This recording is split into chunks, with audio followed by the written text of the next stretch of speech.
Assalamualaikum warahmatullahi wabarakatuh. Bismillahirrahmanirrahim. Alhamdulillah rabbil alamin. Wassalatu wassalamu ala asyrafil mursalin Sayyidina wa habibina wa syafi'ina maulana Muhammad wa ala alihi wa sahbihi wa man tabi'um bi ihsan ila yaumiddin. Allahumma salli ala Sayyidina Muhammad wa ala ali Sayyidina Muhammad kama sallaita ala Ibrahim wa ala ali Ibrahim innaka Hamidum Majid. Alhamdulillah, kita masih bersama surah Al-Ghasyiyah ya, seri yang ke-5, masih membincangkan perinteraksian generasi awal dengan Al-Quran. Quran ini bukan hanya dibaca saja ya, bukan hanya dibaca bertajwid, itu memang perlu ya, ikut hukum-hukum tajwid, makhraj dan fasahahnya. Bukan itu saja,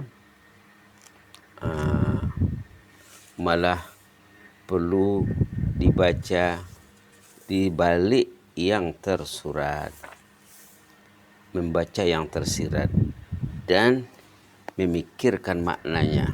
Seperti yang dikatakan oleh Al-Imam Nawawi. Apa kata Imam Nawawi? Sunat hukumnya membaca Al-Quran berulang kali dengan tujuan merenung dan memikirkannya. Kita kena ambil, kita kena pilih. Kalau kita tak tahu nak pilih, kita tanyalah orang yang tahu ya, macam mana kita berinteraksi dengan kalamullah. Kemarin pagi kita bincang kisah yang berlaku antara seorang tokoh yang sering disebut namanya Abu Hazim Al-A'raj, ulama yang ternama di Madinah, yang dikatakan tokoh tabi'in yang berjumpa dengan sahabat Rasulullah SAW. Beliau pernah didatangi di malam hari, penghujung malam ya, sebelum fajar, didatangi untuk menjinakkan hati muridnya Muhammad bin Al-Munkadir. Muhammad bin Al-Munkadir semalam sembahyang di malam hari, lalu dia terbaca ayat dalam surah Az-Zumar ayat 47 yang difokuskan kepada penghujung ayat, wa badalahum minallahi ma lam yakunu yahtasibun. Artinya nanti bila tiba hari kiamat akan kelihatan, terbukti bagi kita benda-benda, perkara-perkara yang tak pernah terlintas di dunia ini. Rupanya amal itu banyak yang sia-sia, waktu itu banyak yang sia-sia, amal yang dilakukannya banyak yang tidak bernilai, yang bernilai pun banyak yang hilang dia punya pahala karena banyaknya masalah orang ini dengan orang lain.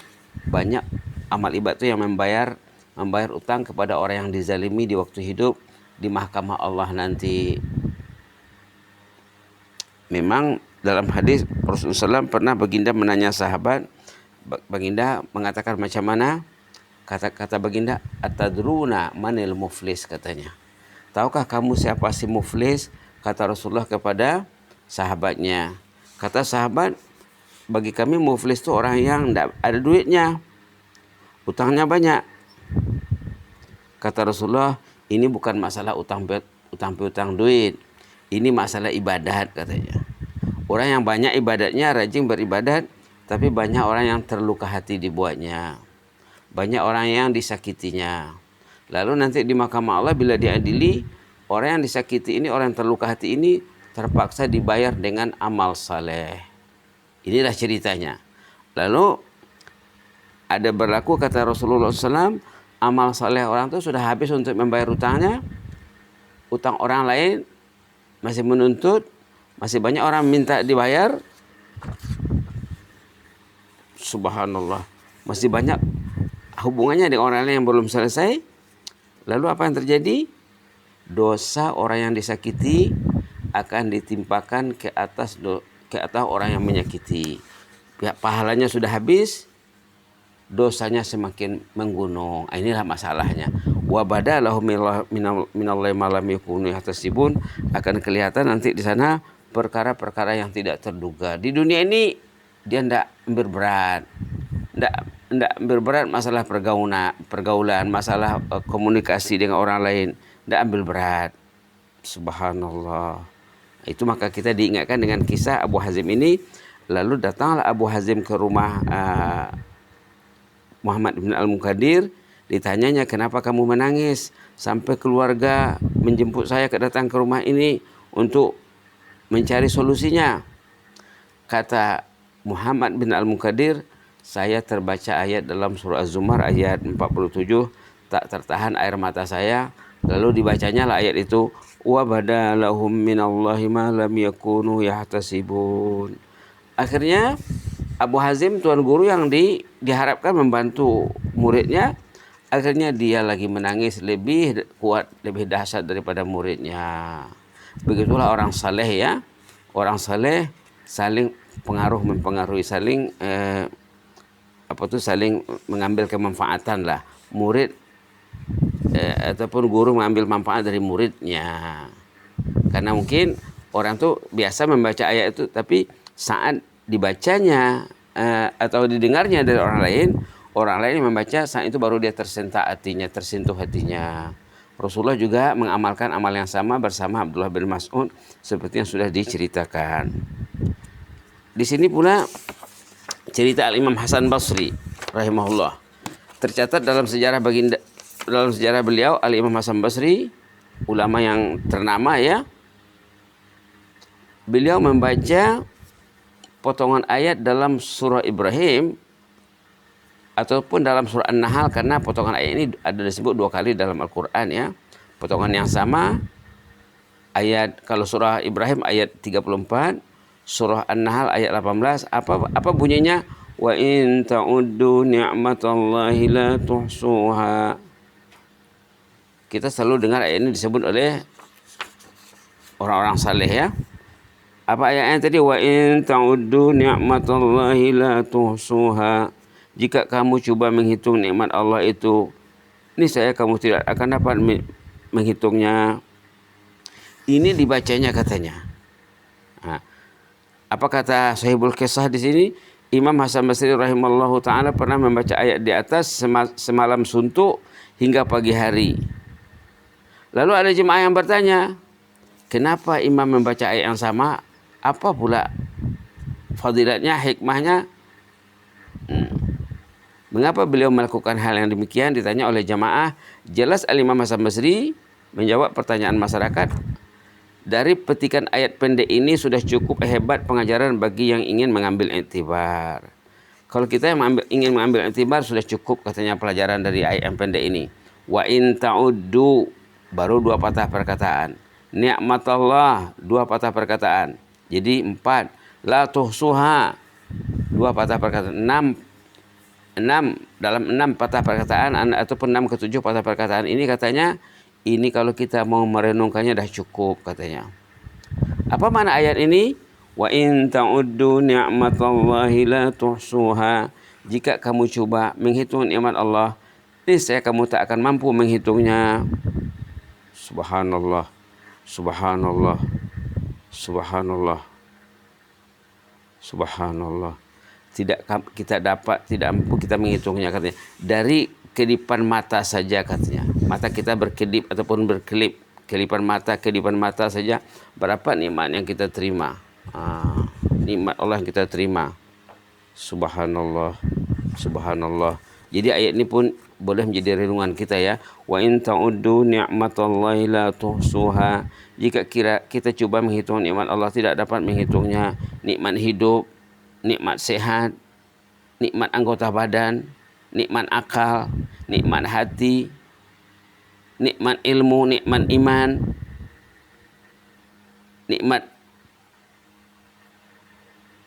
yang kita nikmati, nikmat air, nikmat makan minum, nikmat rumah kediaman, nikmat kendaraan, nikmat Al-Quran, nikmat Islam, nikmat yang lain-lain ya.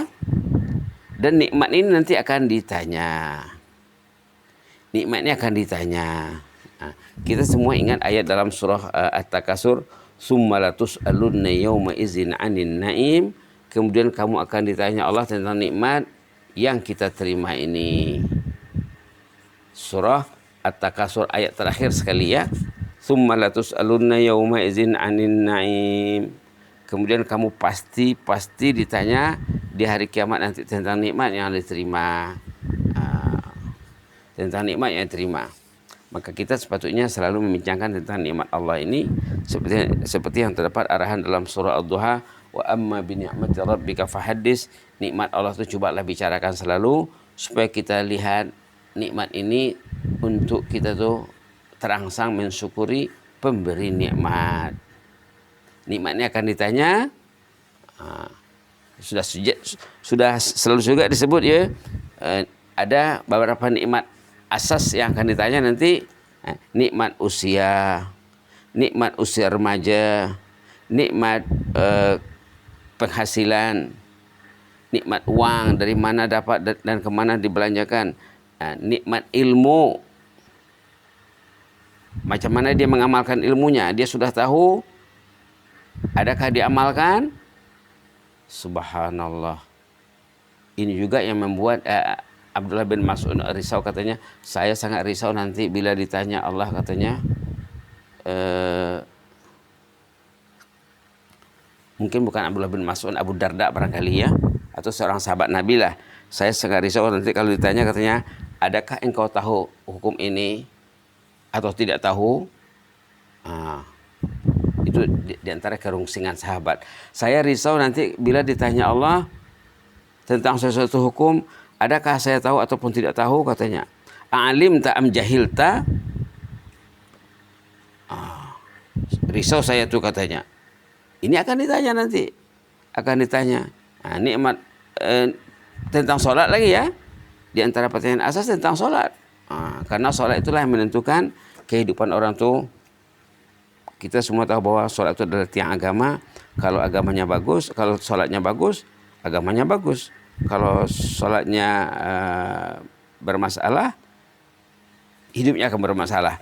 Inilah yang dikatakan oleh Al-Imam Hasan Basri dari petikan ayat pendek ini, katanya, wa in ta'uddu ni'matallahi la tuhsuha. Dari petikan ayat pendek ini, jika kamu coba menghitung nikmat Allah, kamu tidak akan mampu menghitungnya. Dari petikan ini sudah cukup hebat pengajaran bagi yang ingin mengambil iktibar. Dalam setiap kehidupan mata saja berapa nikmat Allah yang diterima si hamba.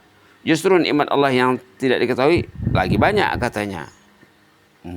Setiap saat kita berbalut nikmat. Itu maka kita diwajibkan membaca Alhamdulillahirabbil alamin. Wajib membaca Alhamdulillah berulang kali setiap hari, terutama semasa membaca Al-Fatihah dalam sholat ya, agar kita teringat untuk memikirkan nikmat Allah ini, agar kita mensyukurinya, supaya nikmat itu bertahan, supaya nikmat itu tidak dicabut, malah supaya nikmat itu bertambah. Mudah-mudahan ya kita dirahmati Allah, rajin-rajinlah kita membaca zikir yang ada hamdalah, sama ada subhanallah walhamdulillah ataupun subhanallah wa bihamdih. Banyak jenis zikir yang ada tahmidnya, ada hamdalahnya, untuk merangsang kita memikirkan nikmat dan mensyukuri nikmat yang diberikan Allah. Aqulu qouli hadza wa astaghfirullah li wa lakum inni uhibbukum fillah wa jazakumullahu khairan wa barakallahu li wa lakum wa astaudiukumullah. Wassalamu alaikum warahmatullahi wabarakatuh.